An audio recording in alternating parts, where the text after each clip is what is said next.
അയർലൻഡിലെ വിശുദ്ധ ഫിയാക്കർ. കുലീന കുടുംബത്തിലായിരുന്നു വിശുദ്ധ ഫിയാക്കറിന്റെ ജനനം. ഫ്രാൻസിൽ വിശുദ്ധൻ ഫിയാക്രെ എന്നറിയപ്പെടുന്നു. ഒരു മെത്രാന്റെ കീഴിൽ വിദ്യ അഭ്യസിച്ച ഫിയാക്കർ തികഞ്ഞ ദൈവഭക്തിയിൽ തന്നെ വളർന്നു.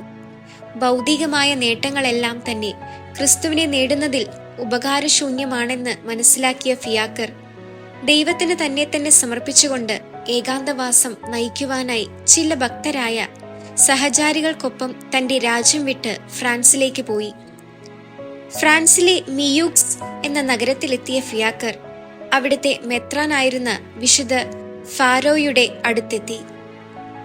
ഫിയാക്കർ മെത്രാന് സ്വയം പരിചയപ്പെടുത്തിയപ്പോൾ ആ അപരിചിതനിലെ നന്മയുടെയും കഴിവിന്റെയും അടയാളങ്ങൾ കണ്ട് ആ പിതാവ് അതിശയപ്പെടുകയും ബ്രീ എന്ന പ്രവിശ്യയിലെ ബ്രിയൂലി എന്ന വനത്തിൽ ഏകാന്തവാസത്തിനുള്ള സൗകര്യം ചെയ്തു കൊടുക്കുകയും ചെയ്തു. പിന്നീട് വിശുദ്ധൻ തന്റെ മുറിയിൽ നിന്നും കുറച്ചു ദൂരെയായി അപരിചിതർക്കും തീർത്ഥാടകർക്കുമായി ഒരു ആശുപത്രി നിർമ്മിച്ചു. അവിടെ അദ്ദേഹം തന്റെ സ്വന്തം കൈകൊണ്ട് ദരിദ്രരായ രോഗികളെ ശുശ്രൂഷിച്ചു. അനേകം രോഗികൾക്ക് അവിടെ വെച്ച് രോഗശാന്തി ലഭിച്ചിട്ടുണ്ട്. എന്നാൽ ഒരിക്കൽ പോലും സ്ത്രീകളെ തന്റെ ആശ്രമ പരിസരത്ത് പ്രവേശിക്കുവാൻ വിശുദ്ധൻ അനുവദിച്ചിരുന്നില്ല.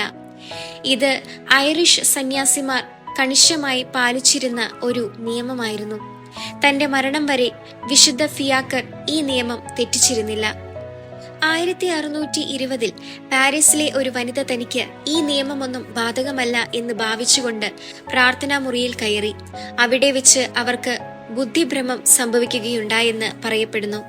ഒരു ഉന്നത കുലജാതനും വിശുദ്ധ ഫിയാക്കറിന്റെ ബന്ധുവുമായ വിശുദ്ധ ചില്ലൻ റോമിൽ നിന്നും തിരിച്ചു പോകുന്ന വഴിയിൽ വിശുദ്ധനെ സന്ദർശിക്കുകയും അദ്ദേഹത്തിന്റെ ശിക്ഷണത്തിൽ കുറച്ചുകാലം കഴിയുകയും ചെയ്തിട്ടുണ്ട്.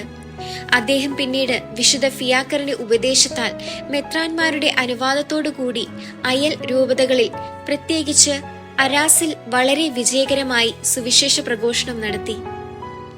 രാജ്യത്തിന്റെ പ്രതിനിധികൾ ഫ്രാൻസിലെത്തി വിശുദ്ധനോട് തിരികെ വന്ന് രാജ്യഭരണം ഏറ്റെടുക്കുവാൻ ആവശ്യപ്പെട്ടുവെങ്കിലും അനശ്വരമായ കിരീടം നേടുവാനായി താൻ ഭൗതിക നേട്ടങ്ങളെ ഉപേക്ഷിക്കുകയാണ് എന്നായിരുന്നു വിശുദ്ധൻ അവർക്ക് മറുപടി നൽകിയത്.